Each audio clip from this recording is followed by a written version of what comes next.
Pour la centrale nucléaire de Golfech, les pépins continuent de s'accumuler. Dernière en date, le 5 juin, une fuite d'eau et de vapeur radioactive est détectée suite à une opération de maintenance sur un robinet du circuit primaire. La centrale informe l'ASN, l'autorité de sûreté nucléaire, 5 jours plus tard, alors qu'elle a 48 heures pour le faire. Pour la commission locale d'information, le niveau 1 de l'incident sur une échelle de 0 à 7 pourrait expliquer ce retard.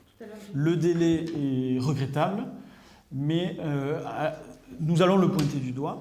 Le plus important pour nous, c'est de savoir pourquoi il a fallu 6 heures entre le moment où le circuit en question a été activé et le moment où la fuite a été détectée et où le problème a été résolu. Suite aux incidents à répétition depuis 2018, un audit complet de la centrale est effectué par l'ASN en novembre 2019. Le rapport qui en a suivi aboutit à la convocation du directeur de la centrale. De nombreux manquements sont pointés du doigt par l'autorité de sûreté nucléaire. Donc la centrale de Golfech est sans doute une centrale les plus regardées à l'heure actuelle, vu le nombre d'incidents qui s'y passent, et le dernier qui est niveau 1 et qui touche les travailleurs, et je pense à eux, moi.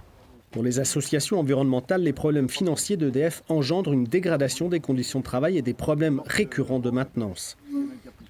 Enfin, on court à la catastrophe. Vraiment, sur la maintenance, on court à la catastrophe. Sur le vieillissement du matériel également.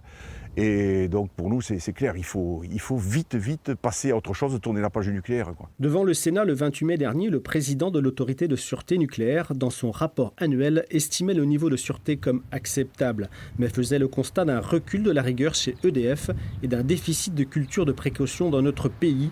Et il s'applique également au nucléaire.